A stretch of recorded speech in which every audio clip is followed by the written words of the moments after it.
It's late out. I'm surprised we're still traveling at this hour. Would you like a snack? Here, an apple from Beastbane Orchards. Oh, they're my favorite too. I made sure to pack a few. You know, there's a story behind that apple you're eating. Since we're still a while from our destination, care for a story?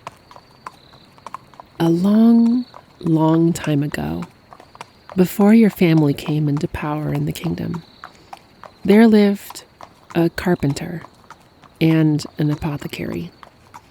Both had grown up in the same village, and they were very much young and in love, ready to spend the rest of their lives with each other. After enough time, they had planned to be married, but misfortune struck first. A terrifying beast arose from its great slumber and once again began to roam these lands. With scaly flesh, keen eyes, and sharp teeth, it would prowl the kingdom, devouring people and drinking their life essence before returning to hibernate. With such a beast walking the earth, people were too scared to go outside, let alone gather for a wedding. The carpenter, wanting very much to be married, decided to hunt down this beast. Putting a ladder to the wall, the carpenter grabbed a spear from the rafters and set out to make peace in the lands once again.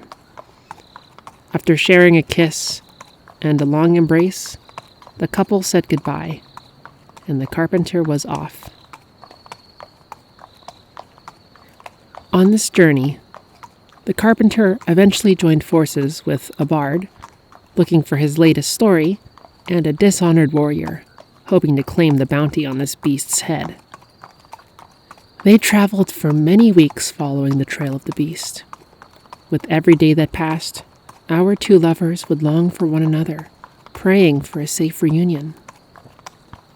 Eventually, our traveling party would locate the beast as it approached another unsuspecting town.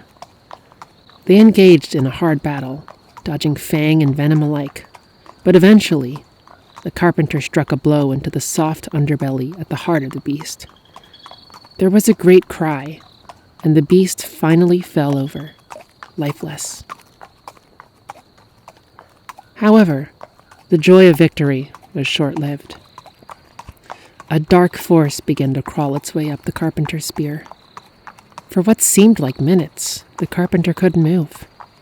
And with the beast dead, the curse found its home in a new host. Sad to say, our hero only had a few years left to live. But with each second spent around others, the bearer of the curse was able to steal their life force. While the carpenter was heralded as a hero at first, as people slowly began to learn about this curse, adoration turned into avoidance. With the beast now slain, the party began to go their separate ways. The dishonored warrior went around, collecting the bounty and spending it on drinks, gambling, and harlots. After a few years, the warrior was never heard from again. The bard went off to seek new inspiration in new lands, and the carpenter went home. Upon reuniting, the two lovers shared a long embrace, but sadness soon followed once the apothecary learned of the curse. The carpenter said, "You need to go and live a happy life without me. I'm cursed. Even being near me, I'm taking your life away. No one is willing to perform our wedding ceremony. I'm not even allowed to live in the village anymore. I just want you to be happy, okay? Just do it for me." The apothecary replied, "No, a long life spent alone is worthless to me. I'd much rather die young with the one I love. Besides, knowing that the rest of my years go to you, I'd have no greater happiness. You are my hero, after all." not wanting to be near others, the two decided to live out the rest of their days on a plot of land set aside exclusively for the quarantine of the curse, and as a small thank you for slaying the beast. With no one around, in the middle of the field, they performed their little wedding by themselves. They shared their vows, exchanged their rings, and decided to live out their days on this land and start a farm. With the curse's fatigue, the days were especially long, but they relied on one another to stay strong. Not long after, there was a small cottage, vegetables, beans, and fruits, a few animals, and a lot of apple trees.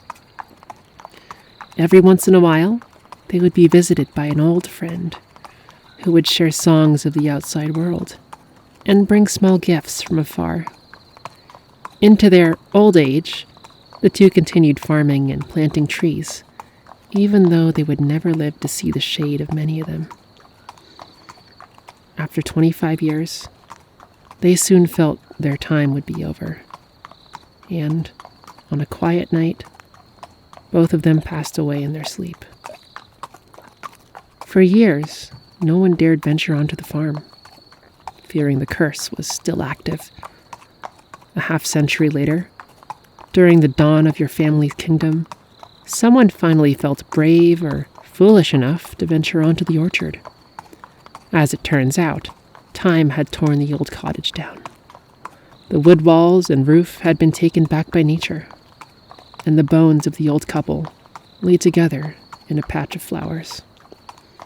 The curse was finally gone. Now we honor the sacrifice of love and heroism by maintaining the farm they once grew old on, Beastbane Orchards.